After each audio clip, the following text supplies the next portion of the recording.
everyone, this is Heather. Thanks so much for joining me. Today I've got a card tutorial for you and we're going to be making this cute Missing You card with some kitties and a milk carton.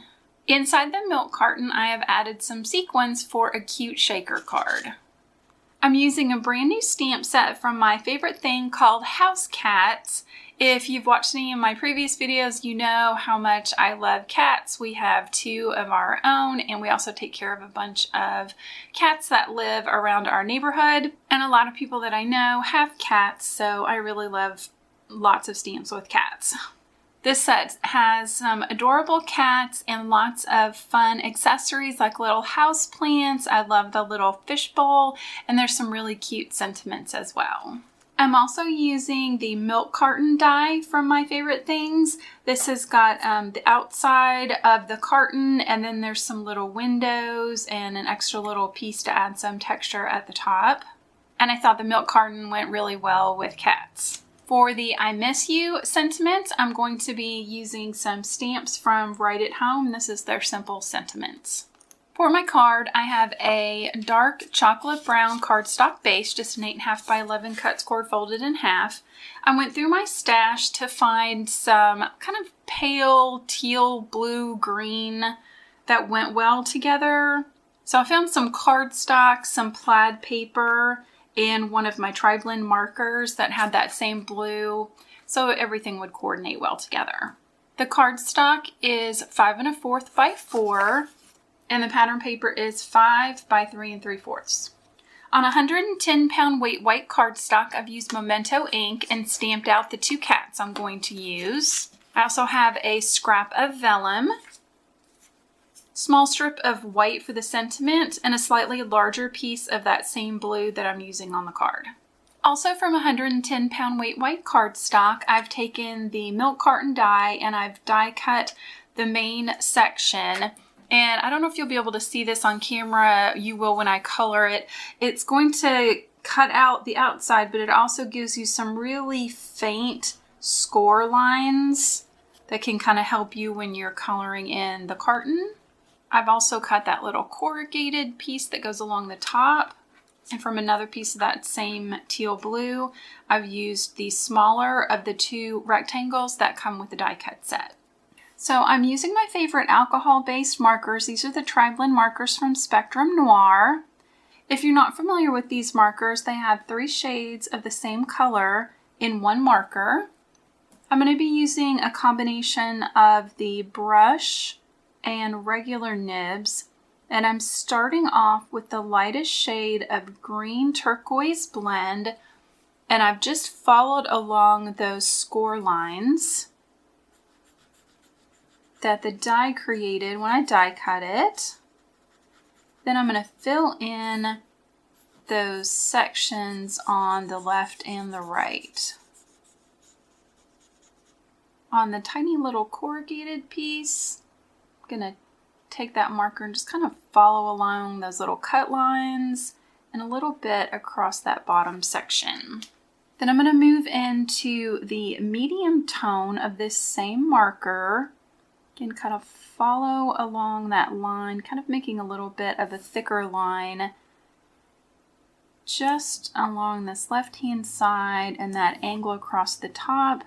Do a little bit here, add a little bit of that to the corrugated section. And then I'm going to go back to the lighter shade. I'm going to kind of blend those 2 together. And that's going to give me like a nice gradation of color for some depth. And that's just a really simple coloring to give a little bit of depth and dimension to that milk carton. I've put a little bit of adhesive on the back of this little corrugated section, and I'm going to glue that to the top. I've got the larger of the rectangles that comes with the milk carton set. I'm going to center that in this area here, tape it in place, and run that through my die cutting machine. And now that's going to give me the window for the shaker portion of my milk carton. Next, I'm going to turn the milk carton over and I'm going to lay my vellum along the back and just take a pencil and just trace. I want my vellum piece to be just a little bit larger than the opening. I'm going to take my scissors and cut that out. It doesn't need to be perfect. It's not going to show. Next, I want to tape the vellum to the back of the milk carton. So I'm just taking some regular Scotch tape. I don't want that tape to show through the opening, so I'm going to be real careful when I tape this down. You want to seal that up as best you can so none of your little shaker pieces can get loose. And for these smaller areas, I've cut my Scotch tape into thinner strips. One of my favorite things to use when I'm creating shaker cards, especially if it's just a little small area, are these really thin strips of foam tape. They're already pre-cut. I get these from Stampin' Up, but I think there's a couple other companies that carry them, and they're just perfect for doing really small little shaker areas. But if you don't have these, you could definitely just cut skinny strips of regular foam tape. So you're just going to follow along that opening. Again, make sure that it doesn't show through to the other side, and you just want to completely encase that area with foam tape. So again, with the foam tape, just want to make sure that the corners are really close so that nothing can get loose inside the shaker card. And we're going to set this off to the side for now.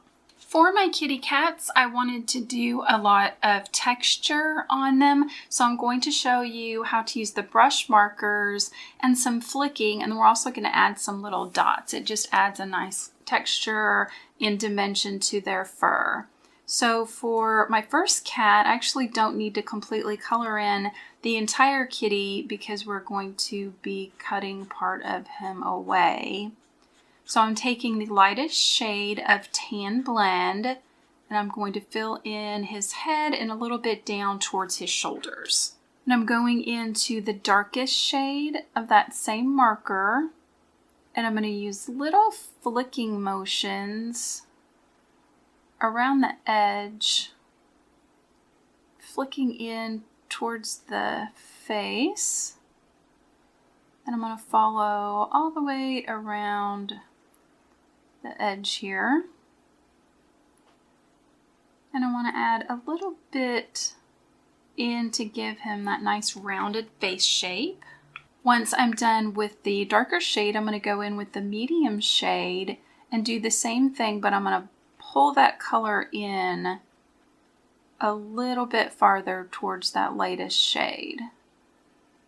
And then lastly, I'm going back to that same lightest shade, and I'm going over everything, and again pulling that color in just a little bit closer to the center. So I'm going over all those shades, and that's going to help blend all that in together, but I still have that nice texture on there.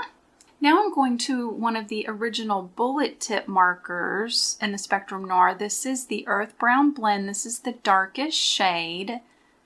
And I'm going in and just adding a few little dots, again around the perimeter. I'm keeping it dark around the edges. And that adds even more great texture. And then with the darkest shade of pale pink, I'm going to color in the inside of his ears. I'm going to give him a nice little round cheek, and then just a little bit of a pink dot around his mouth. Moving on to our next kitty, we're going to color this one pretty much the same way, but I've just changed markers. So this time I'm using the Gold Brown Blend. I'm going to fill in the entire kitty with the lightest shade. Then I'm going to go in with the darkest shade and add some shading and shadowing with those little flick marks.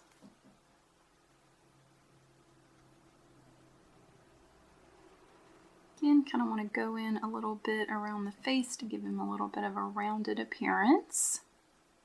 Add just a little bit on the bottom of the tail there. And then go in with this medium shade, do the same thing, that flicking towards the center.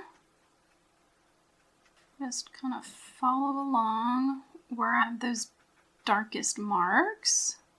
And then go back again to that lightest shade. Kind of color over everything and go in just a little bit further towards the center. So I have noticed on this particular marker, on the gold brown, that there's a big difference between the shades. So you might need to do a little bit more extra blending with the lightest shade to get it to kind of blend all in together. If you feel like you've over blended or you need a little bit of a darker color, you can definitely go back to that medium or even the darkest shade. That's what's great about these. You can just continue to build up the color and blend until you're happy with it. And then just like I did on the other kitty, I'm taking a slightly darker color. This is the darkest shade of the muted brown blend. And just go around and add a few little spots for some added texture. And this kitty also gets pink inside of his ears, some pink cheeks, and a little bit around the mouth. Here's my finished coloring on my cats. There is a die cut set, but I didn't pick it up, so I'm just going to use my scissors and cut around, leaving a little bit of a white border. I've cut out both my cats, and I'm going to apply a little bit of tape runner to the back of the one kitty. I fold over that piece that I die cut earlier from the milk carton, and I'm going to place the cat on that blue piece, and then I'm going to turn it over and just follow that line and trim that off. I've got my little piece of white that's trimmed just a little bit bigger than my sentiment. I'm going to use my black Memento ink and stamp that in the center. I've put a little bit of adhesive on the back of that, and I'm going to center that on my blue piece that's cut just a little bit larger than the white. So I'm placing my piece of cardstock in the center of my card base, and then I'm going to place the pattern paper over top of that. I'm going to place the sentiment in the upper left-hand corner. I've also got some blue sequins that coordinate with the blue color that I've been using. I'm going to make a little pile of those on my card. On the back of my milk carton, I'm going to take off the paper backing from the foam tape. And I want to make sure that all of my little sequins are inside of the foam tape, and I want to press that down really well. Now my little sequins are sealed inside there. I've placed adhesive on the back of this little blue piece. I'm going to place that on the milk carton so it looks like the little kitten is missing. On the back of the other cat, I've placed foam tape just on the back side so that it can kind of overlap the milk carton just a little bit. Place that in the lower left-hand corner. The last thing that I want to do to finish off my card is to just scatter around a few of the sequins. So I'm taking some really tiny glue dots and I'm just placing them around the scene. One on the sentiment, a couple on the milk carton, several on the pattern paper. Just kind of helps tie in the sequins inside the shaker. Then I'll peel off the backing and place a sequin on each of those glue dots. And here's our finished card. I really like combining the cats with the milk carton because of course cats like milk, but also having the little kitty's face on the milk carton like he's missing and this other cat is missing him. I just think it's a really clever pun.